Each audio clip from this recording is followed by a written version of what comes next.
এখনো লক্ষণ দেখা যায় যে আবার স্বৈরাচারী আচরণ করার মানসিকতার দল এখনো বাংলাদেশ থেকে নিঃশেষ হয় নাই।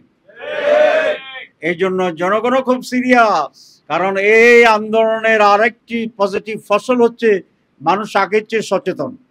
মানুষ দেখি যে আমাদের চেয়ে বেশি জানে। এর কারণ হচ্ছে 4 ঘন্টা তো আমরা একটা ঘরের ভিতরে আলোচনা করতেছি, বাইরে তো 4 ঘন্টা দেখতেছে আমাদেরকে। People is more concern. প্রত্যেকটি বিষয় কমেন্টস দেখবেন। আগামী নির্বাচন সুস্থ হইতে হবে, সঠিক হইতে হবে, নিরপেক্ষ হইতে হবে, লেভেল প্লেইং ফিল্ড পূর্বান্নেই এটাকে নির্ধারণ করতে হবে, নিশ্চিত করতে হবে।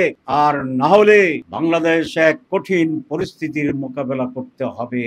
তবে আমি অত্যন্ত দৃঢ়ভাবে এই বিশ্বাস করি, কঠিন পরিস্থিতি মোকাবেলার জন্য এদেশের মানুষ প্রয়োজনে আরেকবার লড়াই করবে।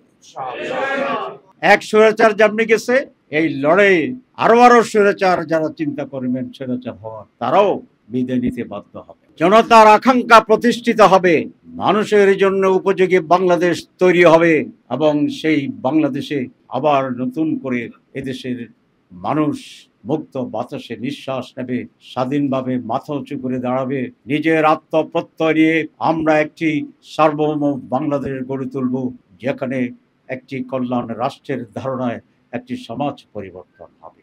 আমি সকল রাজনৈতিক দলের প্রতি একটা আহ্বান করব, দলকে ব্যক্তিকে প্রতিষ্ঠার চিন্তা করলে আমরা সকলেই ধ্বংসের দিকে এগিয়ে যাব। আসলে আমরা বাংলাদেশকে ভাবি, আমরা দেশের মানুষের যেটা কল্যাণ সেটাকে অগ্রাধিকার দিই।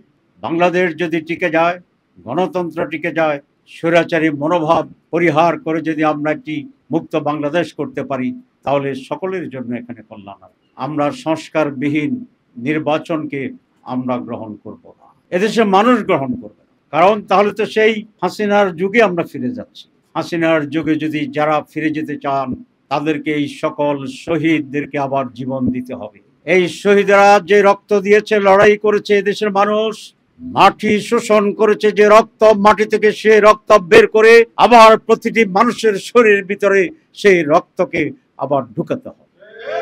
যারা পঙ্গুত্ব বরণ করেছেন সেই পঙ্গু যোদ্ধাদেরকে, বীরদেরকে